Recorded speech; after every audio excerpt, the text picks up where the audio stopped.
Hey there! Welcome back to my channel. Here I read, review, and inspire. If it is your first time here, please remember to subscribe. The featured book is Setting an Intention. I'll be telling you a story from the book and recapping the main takeaways. If you'd like to know more, continue watching. Setting an Intention is a story of a man climbing a pyramid and the challenges of getting from one level to the next to get to the top. At one point on the journey, he was tempted to walk around the other side of the pyramid to see who else was on the journey, but decided against it with the realization that everyone needs to complete the journey on their own.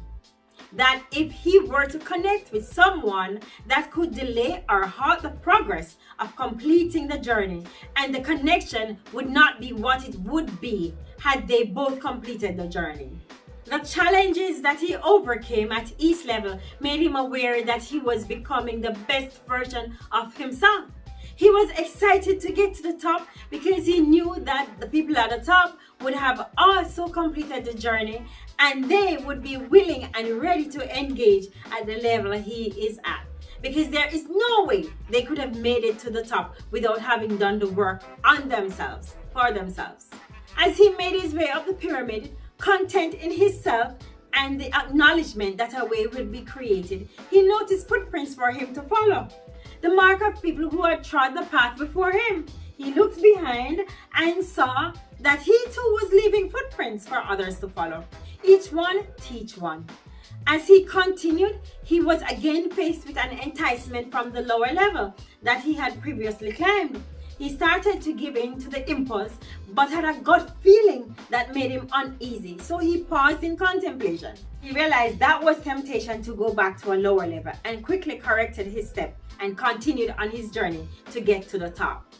At one point, he slipped and almost fell, and as he was about to fall, he instinctively reached up, and to his surprise, his hand caught something. So he grabbed it tightly and pulled himself up and up until he got to the next level. At this new level, he took the time to sit in reflection. He realized that if he hadn't slipped, he may still be one level lower because he would not have had the need to reach up for something that was not visible to him. This made him feel so grateful, and in his gratitude, he experienced a newfound love for himself.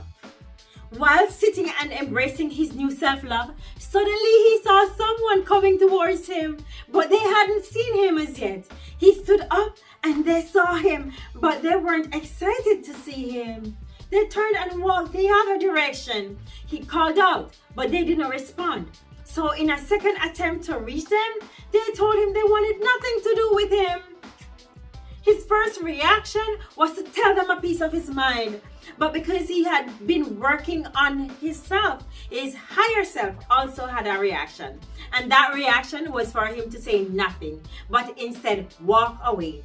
Because they rejecting him and how they were feeling had nothing to do with him and his journey. In this moment, he realized we humans have the ability to have conversations with ourselves. And in those conversations, there are two sides, ego and gut. You need to be able to differentiate between the two and decide which to follow. The ego would create a yelling match between he and the other person. From his gut, he would say, "I am sorry you didn't want to connect with me, but I wish you well on your journey, my friend, and I send you love." This made him feel so much better and lighter, and he was no longer angry. He had grown, and the path to another level was opened.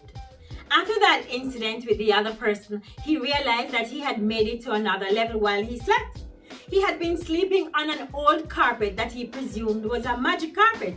In any case, he was very grateful for being at the next level. However, he misstepped and fell back to the previous level. At this point, he could be mad at himself, but he decided to be at peace with what had happened and practice gratitude. There was something left behind when he had ascended, and God and the universe was positioning him to retrieve that thing. He went to sleep and woke up the next morning, and he was back at the previous level. This shows that growth also happens while we sleep. Here are some takeaways from the story. When treading the path of success, leave clues for others to follow. Find ways to teach others how to succeed. Tell your story. Write a book. You should also know that it won't be easy to get to where you want to be. There will be temptations to keep you where you are, but when you persevere through discomfort, you will find growth on the other side. Be consistent. Never give up. Even when it seems impossible, stick with it and see it through, and you will get to the top. Appreciate what you have.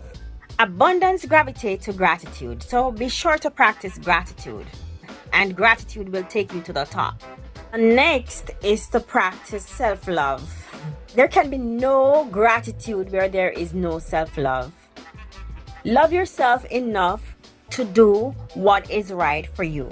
Love yourself enough to go after your goals. Love yourself enough to go after your dreams. And love yourself enough to persevere no matter what. Know how to differentiate between your gut and your ego.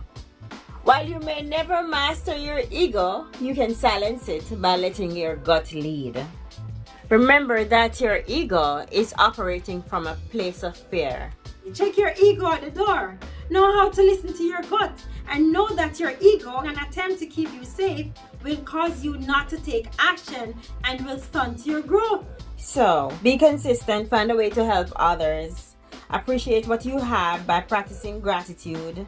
Practice self-love and check your ego. Thank you for watching until the end.